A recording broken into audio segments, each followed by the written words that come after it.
Hello, my name is Maddie Childs and I'm a clarinetist with Music Mastery, and today I'm going to be going over some of the basic fundamentals of setting up your instrument and setting up yourself to make sure that you have some nice and effective clarinet playing.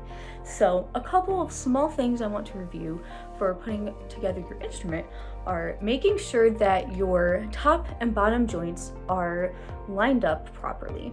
So on the top joint, there's this little bridge key, or as we call it sometimes, the dolphin tail.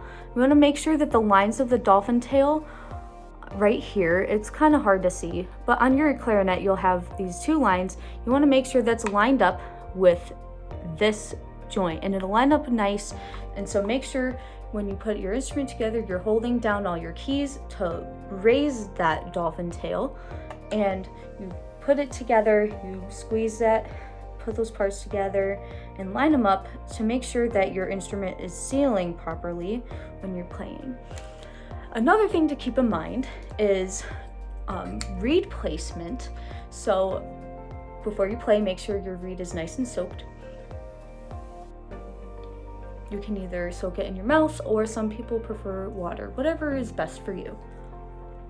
And so when you put your reed on your mouthpiece, you want to make sure that both sides are lined up with the mouthpiece, and that there's just a little bit of black left, like a little sliver of the mouthpiece is seen underneath or above the reed, like so. So there's just a little tiny bit that you can see, and my reed is nice and lined up on the mouthpiece. It's not leaning to the left or the right at all. It's perfectly lined up. And make sure that your ligature is nice and tightened. We don't want it to be loose. We want to make sure it's tightened so the reed can properly vibrate and you can get a nice sound, and it'll be easier for you to play that way. But don't tighten it too tight, because you don't want to ruin your ligature. Sometimes too tight can cause the ligature to break. So now we are going to move into how to set up yourself for some nice and effective clarinet playing. So the first big thing is to make sure that you have a good posture. So sit up nice and tall. You want to be able to access all of your air in your lung capacity while you're playing.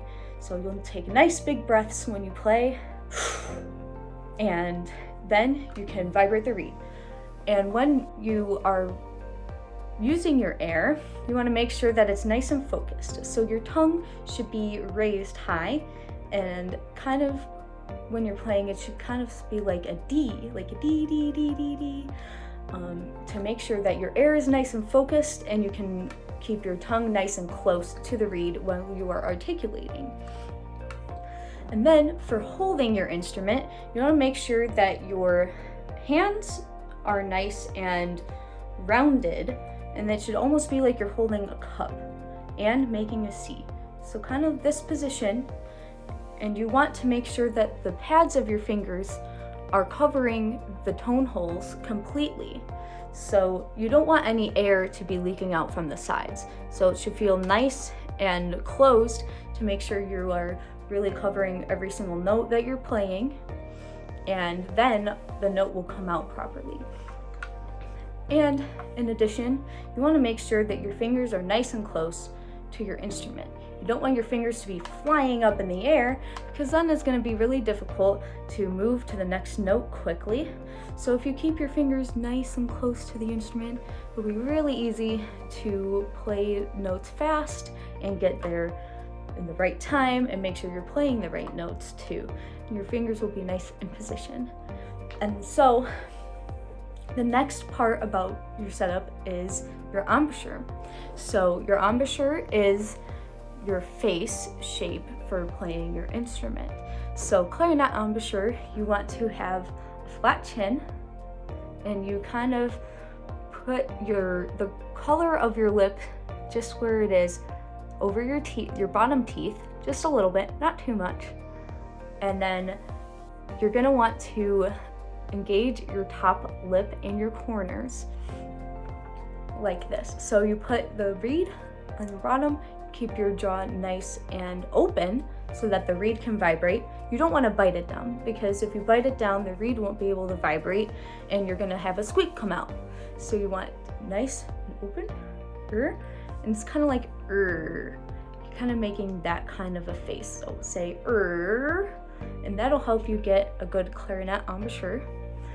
And then you put your top teeth down on the mouthpiece like this. And I recommend buying some mouthpiece cushions. You can find them cheap on Amazon if you would like, and it'll really help protect your mouthpiece and your teeth. It'll make it much more comfortable to play. You can find them at a lot of music stores as well. And then you want to engage your top lip and your corners. Now this can be kind of tricky to do. A lot of times when we're playing, we can have air leakage and it kind of sounds like while we're playing some of the notes. So to help strengthen our embouchure, a couple of little exercises you can do is just kind of think about your top lip and just kind of go like and then think about squeezing your corner of your lips, and then move your jaw around. You can move it up and down and nice and around in circles slowly. And I know it looks really funny, but it's really helpful to make sure that your top lip is nice and engaged, and it'll help produce a better sound on your instrument, and it'll make life easier for you too. And so we need to make sure that we have nice posture. We have our air ready to use. We've got our hands, our fingers nice and rounded and covering each and one of the holes and really close to the keys. And then we have our tongue in a D position, D, D, D. We have our embouchure ready to go. We have our chin down, bottom lip just covered barely with the teeth. We have our top teeth on our mouthpiece, and then we engage our top lip and our corners. And we take a nice big breath.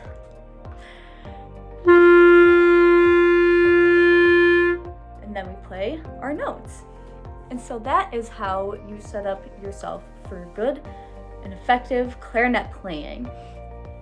And so I hope that this video was very helpful to you, and I hope that you are enjoying these videos.